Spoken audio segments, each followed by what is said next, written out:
говорејќи за преплетувањето на темите кои ги зафаќаат теологијата и уметноста, Димитрис Улис не случајно ја опфаќа и темата за во наводници отсуството на Бога.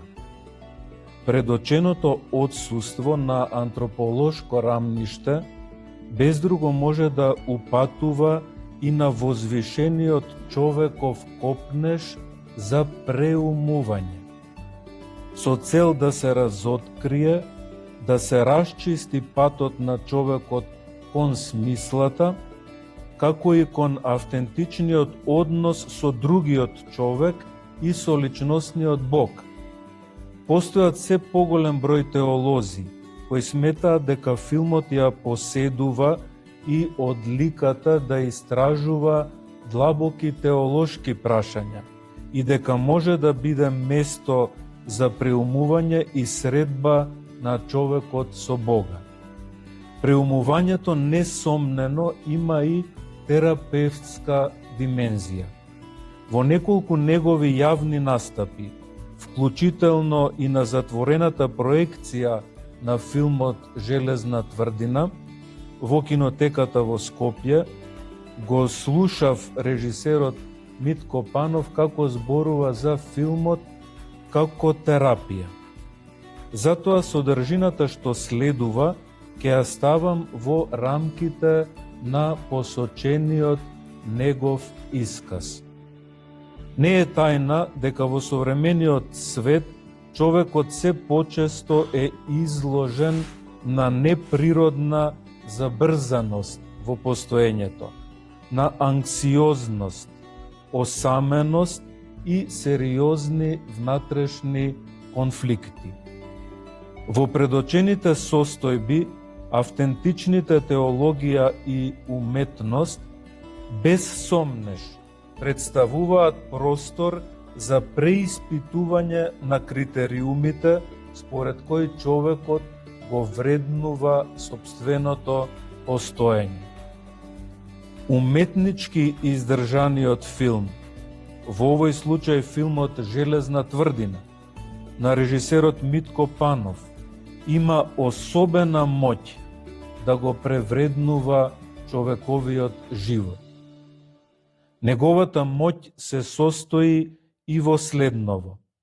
Железна тврдина не представува само нарација за логичен след на действија, туку станува збор за Gesamtkunstwerk, тоест кинематографија како севкупно дело на уметноста. Значи приказна, музика, фотографија, многу битно самобитен личен опит, значи дело кое се однесува на секоја пора на битието човеково. Имајќи го предвид реченото, природно се поставува прашањето: тогаш на кој начин Железна тврдина може да делува терапевски?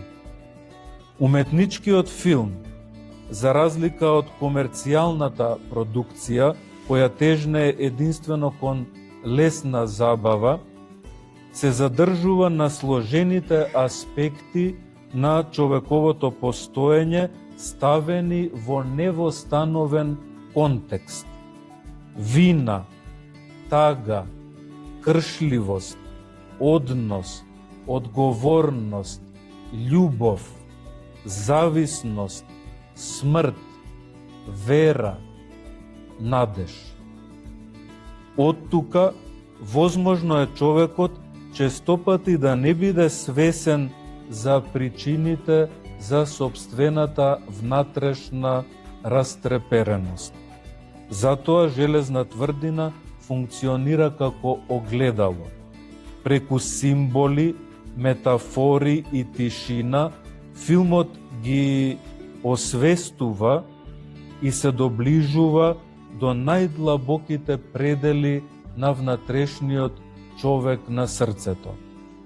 Железна тврдина поставува мноштво прашања, кои ја предизвикуваат удобноста на гледачот и го принудуваат да размислува. Што од виденото суштински може да се однесува и на моето постоење?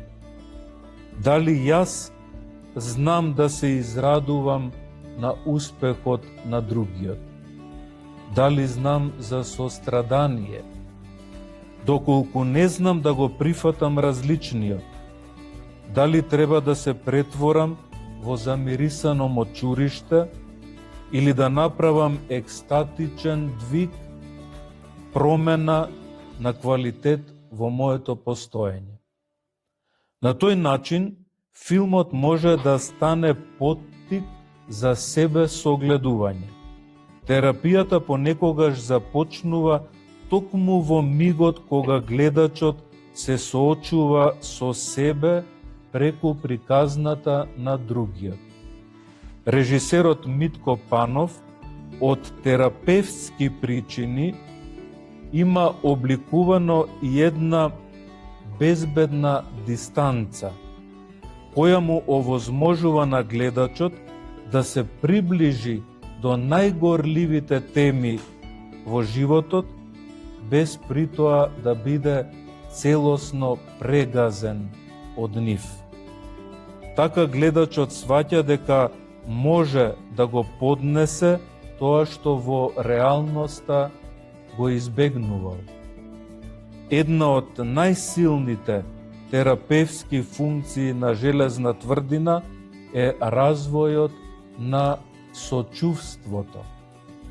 Филмот посебно ги доведува до израз маргинализираните ликови, тивките човечки судбини, нивните болки, згоди и незгоди, кои на прикажувањето во Скопје предизвикуваа гласен плач, како и гласна смеа кај публиката.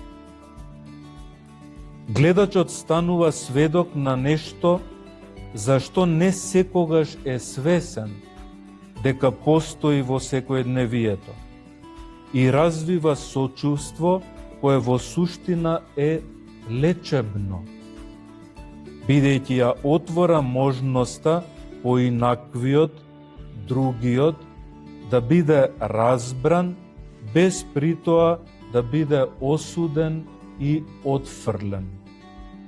Јасно е дека таму, каде што има сочувство, има и зрелост на личноста. Железна тврдина несомнено упатува на антологиските и често повторувани зборови на Тарковски, кој истакнува дека целта на уметноста е да го подготви човекот за смртта, да ја изора неговата душа, да ја направи растресита и способна да се сврти кон доброто. Познатиот психијатар Виктор Франкл, кој ги изгубил целото семејство, ги изгубил, велам затоа што ги изгубил и родителите, и сопругата, и децата. Значи, го изгубил целото семејство во нацистичките концентрациони логори, а самиот ги преживеал, ја нагласува централната човекова потреба. Смислата. Да се преживее, значи да се најде смисла во страдањето. Животот има смисла и ја задржува до крај. Поуката која ја добив во концентрационите логори, вели Франкл, е дека шанса да преживеат има оние кои беа насочени кон иднината. Ако животот има смисла, тогаш и страдањето и умирањето мора да имаат смисла. Во логотерапијата, страдањето не мора да биде безсмислено. Човекот може да го поднесе ако има зошто. Би рекле, ако ја има во вид само жртвената, страдална и распрната љубов Христова, но и неговото воскресение. Со други зборови, од секој човечки безизлез постои излез. Само човекот е повикан како израз на неговата слобода да ја испружи раката и да го земе. Следствено, филмовите како железна тврдина не нудат ефтини решенија. Туку, изместувајќи го гледачот од рутината на секојдневието, ја представуваат сета трагика на постоењето и во неа оставаат простор за откривање смисла во болката. Гледачот може да излезе од филмот со нов пристап кон сопствениот живот, односно со чувството дека неговото страдање не е абсурд, туку може да има значење на одговорност и љубов. Ова е една од најдлабоките форми на филмската терапевтика. Не минлива сентиш утеха, туку екзистенцијално преобразување и зацврстување на човековата личност. И филмскиот теоретичар Андре Базен ја истакнува етичката, би додале и терапевтската димензија на филмскиот реализам. Според него, филмот треба да го сочува континуитетот на стварноста и да остави простор за гледачот да избира, да наблюдува, да проценува. Терапевтското дејство во оваа смисла е враќање на довербата во светот. Кога светот е скршен, филмот е кадарен да понуди нова можност за гледање на стварноста и така да ја спаси стварноста од духовната смрт. Железна тврдина ја поставува болката во контекст на човечкото достоинство, трпение и присуство. Железна тврдина се надоврзува на терапевтското дејство на филмското предание.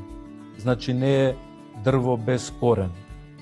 Заради ограниченото време, тука ќе наведеме два примери. Во седмиот печат на Ингмар Бергман, соочувањето со смртта е поставено не како хорор, туку како диалог. Резултатот е терапевтски токму поради тоа што стравот може да се преобрази во мисла и смисла. Терапевтското дејство се пројавува во соочувањето, а не во бегството од мачното. И кај Тарковски во Сталкер, терапевтското дејство се огледува во прашањето кое го поставува филмот. Што на вистина сакаш кога ќе ти биде дозволено да го добиеш? Кај Тарковски уметничкиот филм е терапија преку созерцание. Гледачот не се вознемирува, не се распарчува, туку созерцувајќи се собира себе си во целовито постоење. Значи, терапевтското дејство на филмот Железна тврдина на режисерот Митко Панов се состои не во некаква надворешна, стерилна техника, туку во себе согледувањето, во сочувството и изместувањето на постоечките закоравени хоризонти, конечно и во средбата со болката, која не мора да се крие, та така станува поподнослива, во откривањето на смислата, која не се состои во надворешната светликава амбалажа, туку е суштинска внатрешна содржина. Конечно, терапевтското дејство се состои и во вистинската средба со лицето на другиот, кое го прави подвигот да остане достоинствено и тогаш кога најмногу страда. Железна тврдина на режисерот Митко Панов, како ниту еден наш филм досега, ја проткајува фикцијата со стварноста и на тој начин ја потврдува оригиналноста на филмот како комплексен израз на нашата современа култура, која покрај естетската поседува и јасно видлива терапевтска димензија. Конечно, филмот повикува на диалог и поттикнува артикулирање на потиснатите содржини на колективното несвесно и дава смисла на екзистенцијалната напнатост и отвора можност за преобразување на личниот опит преку богатиот уметнички израз и, би рекол, полнотата на неговата дејствителност.